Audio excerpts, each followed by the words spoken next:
Hello' guys, আসসালামু আলাইকুম। মই এতিয়া কুকাৰত ভাত উঠাইছোঁ, এতিয়া চিটি মাৰি আছে। তাৰপিছত এতিয়া মাছটো ফ্ৰাই কৰি লৈছোঁ। মাছটো ফ্ৰাই কৰি আগতে লৈছোঁ। তাৰপিছত এতিয়া মই বহাই দিম আৰু।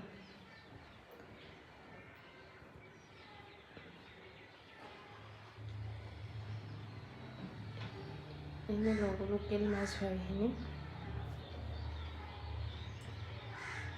ফুলকবি, তাৰপিছত মূলা, ওলকবি, ধনিয়া পাত দি কিনে অলপমান হেৰি কৰিছোঁ, জোল কৰিছোঁ।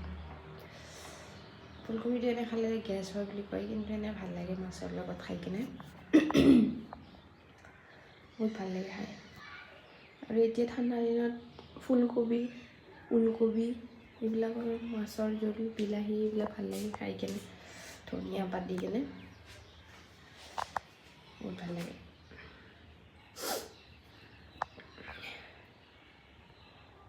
এতিয়া মোৰ ভাত আঞ্জা হৈয়ে গ'ল। সেইটো ৰাতিৰ ভ্লগ হয়। মই ৰাতি হেৰি নকৰিলোঁ, এতিয়া মই আপলোড কৰিম। এইবিলাক অৱস্থা গধূলি চাহ খাই কিনে এতিয়া হেৰি হৈ আছে চব, যে মই এইবিলাক ভাল কৰিব লাগিব। এইখিনি দিনৰে ভাত আছিলে, এইখিনি অলপ গৰম কৰি কিনে ময়ে খাই ল'ম। এইখিনি মাইনাৰ কাৰণে জহা চাউল, এতিয়া তাইৰ কাৰণে জহা চাউলে বহাই দিছোঁ আৰু। কিন্তু ঘৰৰে হয়, আমাৰ পথাৰৰ খেতি কৰে।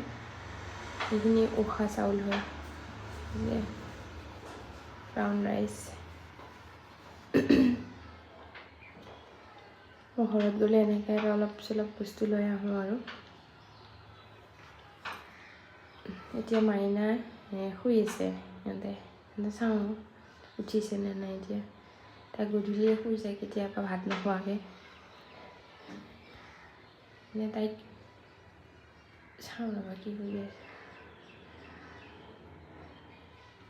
তাই যে শুই গ'ল কিজানি বাপেকৰ কাষত। এই যে শুই আছে।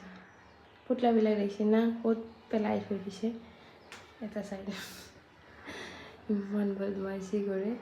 তেওঁ বিচনাৰ পৰা